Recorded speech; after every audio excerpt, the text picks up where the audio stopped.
The organizer of the abnormal cricket bonanza says he will not be daunted by the late withdrawal of schools from the second edition of the tournament, as he's committed to growing the pre-season event in the future. Disappointed but still not giving up. That is the feeling of tournament organizer Amilcar Beckford, who was forced to reschedule and scale down the second edition of the tournament, which saw St. Catherine winning the title. The 4-team tournament, which was designed to give schools adequate game time ahead of the start of the schoolboy season, was significantly affected by the late withdrawal of Excelsior High and Jamaica College. The tournament still went ahead, with St. Catherine and St. George's College playing twice in 2 days to determine a winner.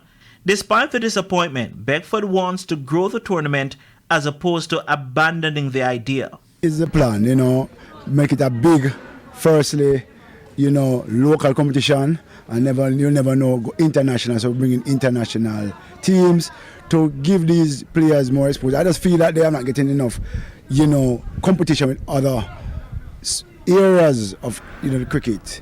So they can now have a better wide scope of different bowlers, different batsmen, different pitches, and just most important, have fun, and most important, I believe, their family can support and be proud of them. Jaime Freight of St. Catherine was a highlight of the series with the bat, scoring 138 not out in 98 deliveries in Game 2. It was a good milestone to reach. That was my first century in my life, I should say.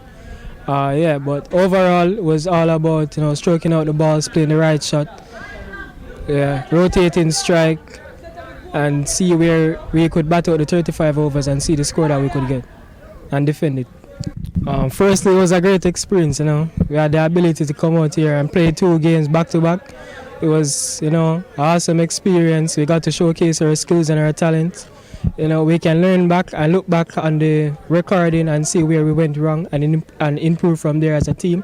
It was a series of discovery, as Dejon Lewis, who was bowling off spin for the first time, claimed 5 for 11 in the opening game, which was rained out. So when I go there, I saw the ball spinning a lot, so I tried to put it flat. When I was bowling flat, it wasn't spinning a lot, so I tried to flat up it more and it made it spin. Captain of St. George's College, Jade Gray, says there have been marked improvements in his team compared to where they were in the inaugural competition.